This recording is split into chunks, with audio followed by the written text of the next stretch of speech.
y'all? What's up? What's going on? So I'm back for our Catfish recap. Yes, finally, right? This is what, like episode 3 or 4 since the new season started, one of the two. I was watching the one from last week earlier. I didn't get to finish, but I'll catch up, don't worry. But I'm not gonna do those since they've already passed. We are starting fresh from right now. So let's talk about it, y'all. And definitely make sure you let me know your thoughts down about this episode down below. If you're not yet part of the family, I'm gonna keep it consistent. Keep me motivated, y'all, as well. So definitely, comment down below. Also, if you're not yet part of the family, make sure that you hit subscribe right now.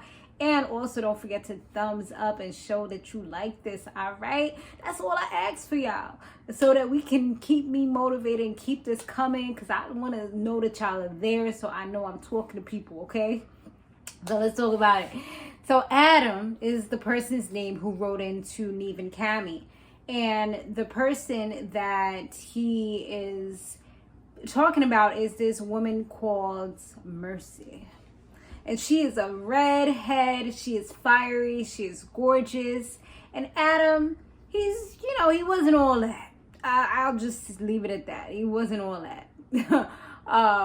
But, he did say that there were some red flags. They did do like a video chat, he said, and there was kind of like a little glare. So it kind of seemed almost like there was a screen. You know how you would get like your phone or something and you kind of go like this? Like, it kind of seemed like it could have been one of those situations, where a person, but when you're in love, sometimes the red flags, they waving right in front of your face. They like this, and you're just like looking right past it. It's almost like you don't see it. Like, what flag? I don't see nothing. Nah. So that's kind of like the situation that was happening with him. And on top of that, he does have some body issues from what it sounds like. He's also somebody who was on disability from what he said. He said that he was in a bad accident. So he had to learn how to learn how to walk again. So it was a lot of things that was going on with him that kind of made him feel like, I kind of feel like the way he was talking, he felt as though he didn't deserve better, or that he couldn't find better, or like he kind of had to settle for whatever it was that he got. I kind of feel like deep down he knew that this might not, and he kind of said it, like it wasn't really realistic, but he also said he was open to whoever this could be, And in my head, I'm like, yeah, he probably open as long as it's not like a guy or something like that.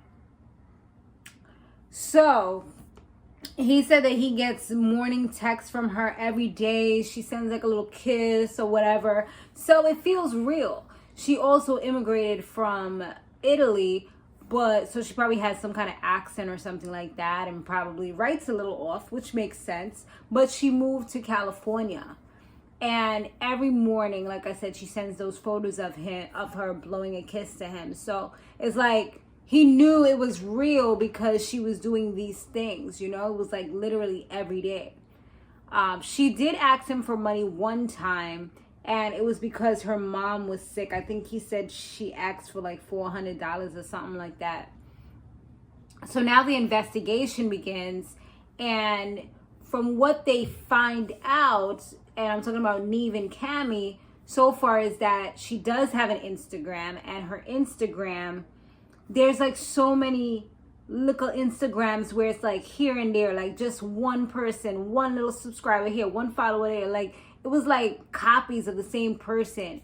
So that's how you know a lot of times when someone is beautiful or someone's famous. Well, I wouldn't say famous because she wasn't all that famous, but when they're known to a certain extent, or they're an influencer and they look good, it's like that's when people will start catfishing them.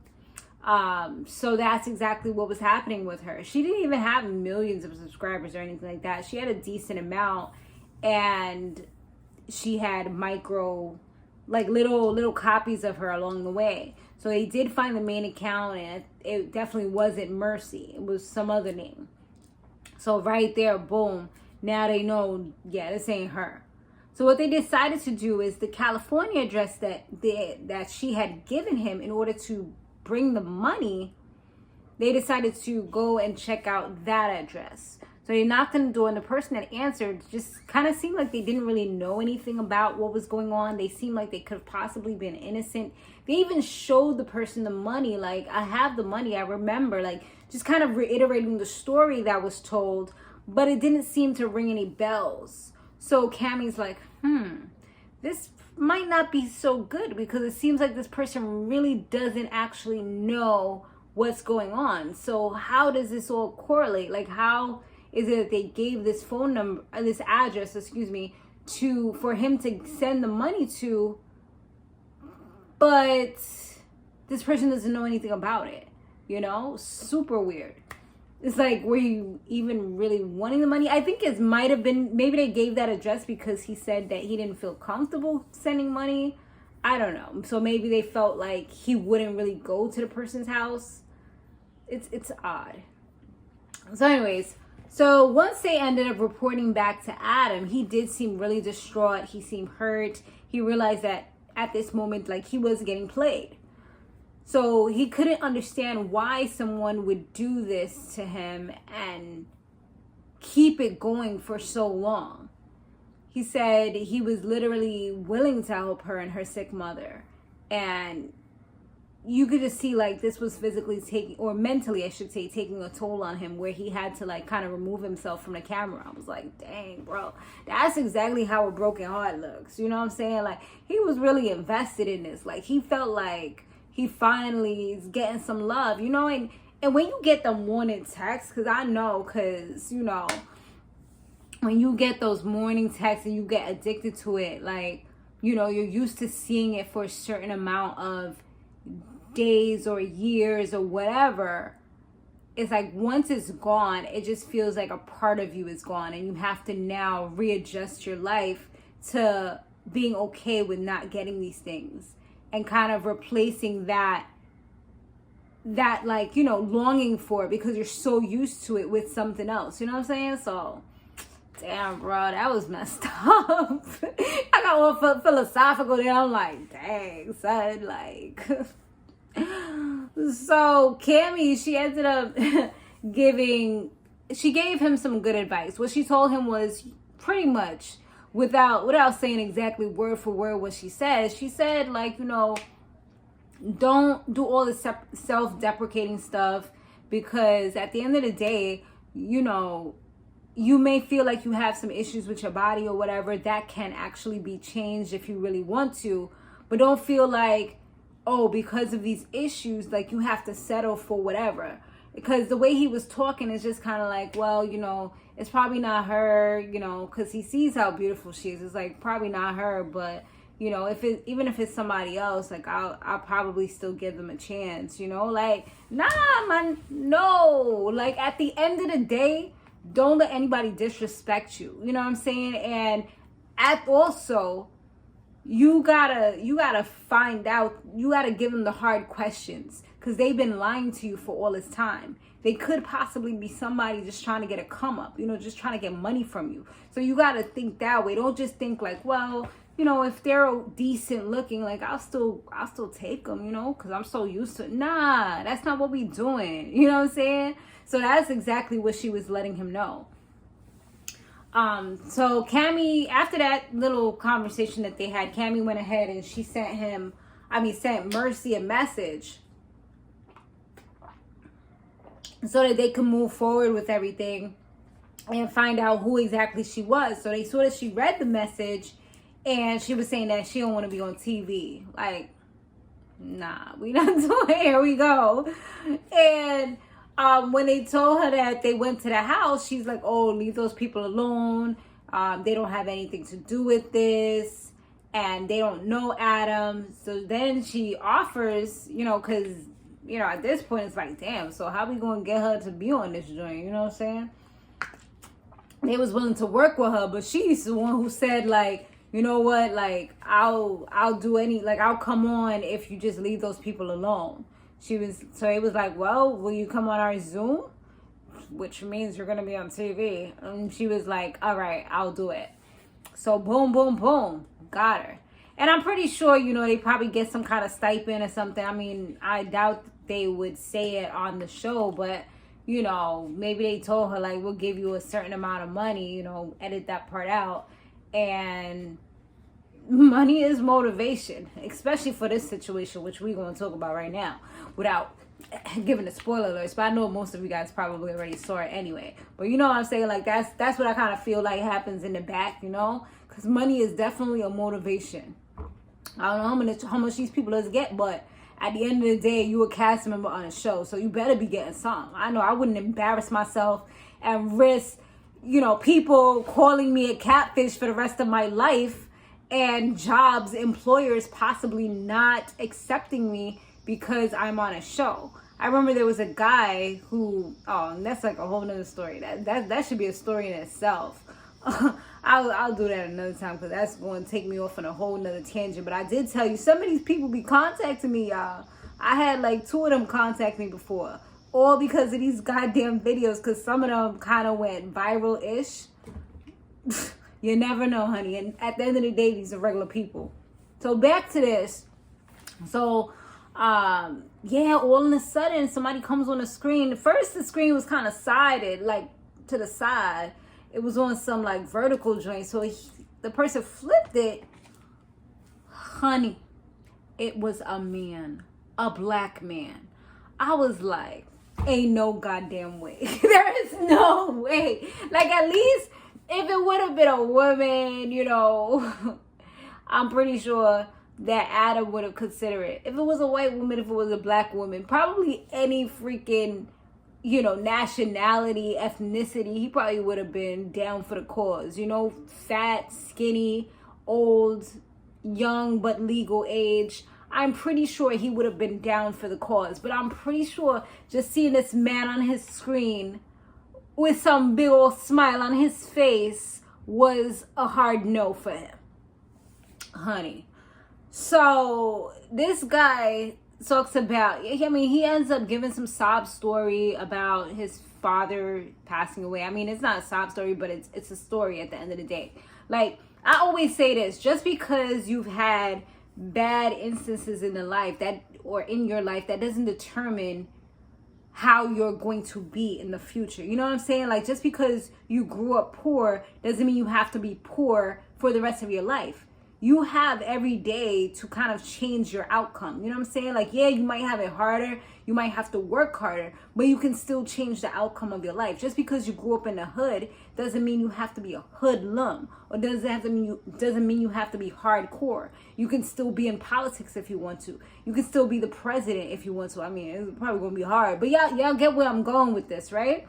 So that's kind of what I feel when I was listening to the story. Like, yeah, I understand. And I see you have hard times, but at the end of the day, you're a scammer. It's just plain and simple. And I have no respect for scammers, because they've scammed me before out of when I was younger, when I was like a teenager. I remember somebody scammed me out of money for like something that I was trying to get for my sister. And then it's been a few times, but it was a long time ago. But still, you know, at the end of the day, they be out here. And like, I've had people like go into my bank account somehow, some way, you know, and I guess they use like, I don't even know, like some scanner when I used to get on the trains, when I used to live in like Manhattan. I mean, I used to work in Manhattan. They used to, I guess, scan my bag or something, and I've seen charges coming out, like, and it was around like the holidays. Like, that's not okay. So I have no respect for scammers. So anyways, so yeah, dude was telling his sob story, and Adam was just like, you know, but you don't know what somebody else is going through. I only get $900 a month to live on, and that's not a lot, especially in the States. Like, that's not a lot. The guy said that he has a girlfriend and he has a 3-year-old son. They're not married yet, but he does plan to get married to her. He didn't tell her what he does. He just, I guess he brings home the bacon, and I guess she just thinks that he has some kind of job that he's doing, maybe on the computer or something. Maybe he's on the phone all day, all night, you know, talking to these people, since there's a whole bunch of people. He says that he makes about $200 to $300 a month.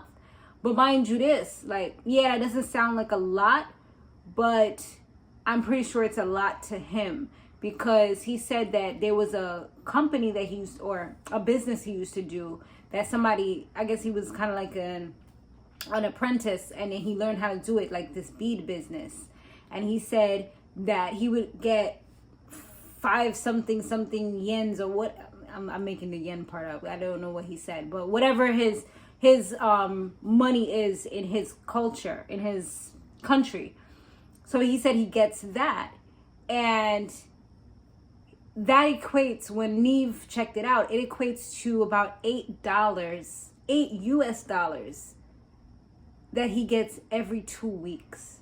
So I could imagine him making $200 and $300. If you was able to live off of $8 every 2 weeks from a job, imagine bringing home $200 or $300 American dollars a month. You know what I'm saying? Like, dude is doing the damn thing. You know what I'm saying? Like, he's living it real nice.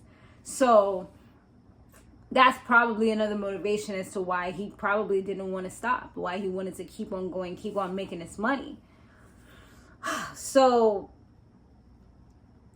following that, you know, they asked him, like, why is it that you kept on talking to Adam if Adam didn't even give you any money?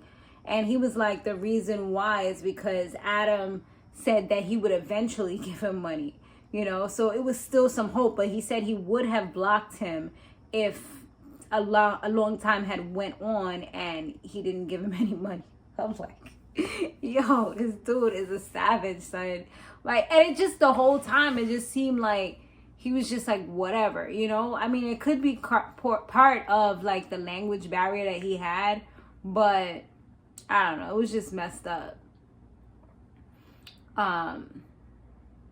And Adam said that he didn't feel bad for him. Initially, he said, like, you know, you need to get a better job. Like, you know, that's pretty much it. And it turns out that the house that Kamie had ended up going to, or having the guy go to with her there, it was actually the house of someone else who he had catfished that had a wife. So the wife didn't know that the husband had sent him money thinking that he was this pretty girl on the internet. What? That's a whole freaking bombshell. I hope she sees her house on this show and or, you know, hears her voice and she's like, hold up, that looks like my house. You know, imagine. Yo, I would freaking go off. Like, you would not even be able to control me, son. If that's the way I find out that some crap like that went down, nah. Nah. My Pisces little fish monster about to come out. I'm telling you, like, that don't even make no kind of sense. That's crazy. So anyways, but yeah, he's doing this to mad people. Like, at the end of the day, you're mad weird. Like, you're over here talking sexy to all these guys.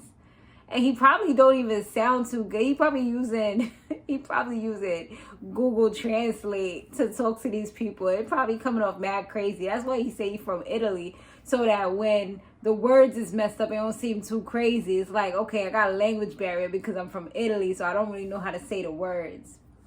Yo, he was just, it's crazy. So, following that, what happened? Frank ends up apologizing, saying that he's sorry about everything, but it didn't seem genuine, because he had like this big ass smirk on his face talking about, I'm sorry, I apologize. Adam was like, nah, like, you don't really seem like you care or anything. But eventually, you know, after having the conversation and getting more and more into it, Adam does ask him, like, you know what, like, I know that you're getting married to this person, you know, your girlfriend or whatever. Did you get a ring for her already? He was like, no. Oh yeah, I forgot to say, I forgot to reveal that Adam actually reveals to everyone that he actually felt so in love with Mercy that he felt like she was going to be his life partner. He literally bought her a ring. He said he went out and spent money that he didn't have and bought a ring for her. Crazy. So once you know, like I said, fast forwarding back, so he tells Frank that he's gonna go ahead and send him the ring so that he can give it to his girlfriend. And everybody was just like in awe, you know. Frank gave him blessings. He told him, God bless you. Even though I don't know if I would want this man's blessings, because what kind of blessings you out here giving, bro? Like, I don't know. But he, you know, everybody's just like, wow, you're a really nice guy. And from what it seems, you know, Adam says that, well, Adam, not what it seems, Adam said that he forgives him. And they did end up moving forward, but the relationship as far as friendship didn't really last because, you know, it's hard. I mean, for me, it would be hard to believe anything that this person says now, just because I know who you are, I know what kind of person you are, and I know what you did to me and how you made me feel.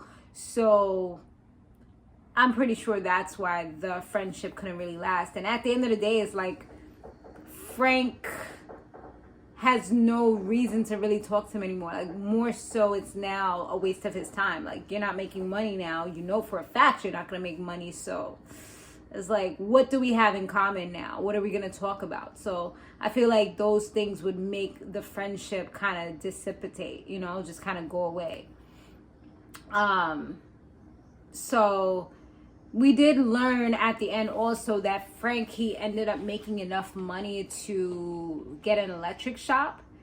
So, like I told you guys, he was making that bread because he got a whole shop. I told you them little $200-300 a month was definitely doing the damn thing for him. So he was able to get an electric shop in his village. So, yes, he was good. Okay. But that was a real crazy story. I felt bad for Adam. Hopefully he could find somebody, or somebody just falls in his lap. Of course, not literally, but, you know, somebody just kind of comes to him, or maybe after seeing his show, maybe some woman out there will reach out to Nev and be like, you know, I really like this guy and I want to know more about him. Can you email him or give him my information? That would be a beautiful way to end this chapter, because he seems like, and Nev even said it, like, he really has a good heart and he's a good person. I mean, I don't know for real, because some people be playing, you know. You would think they have a good heart, but then when you know them, it'd be like, wow. Like, this is the kind of person you really are. So, you know, from what we see on TV and what he portrayed, he seems like a real genuine person, like a good person. That's what I was kind of feeling, but you never know.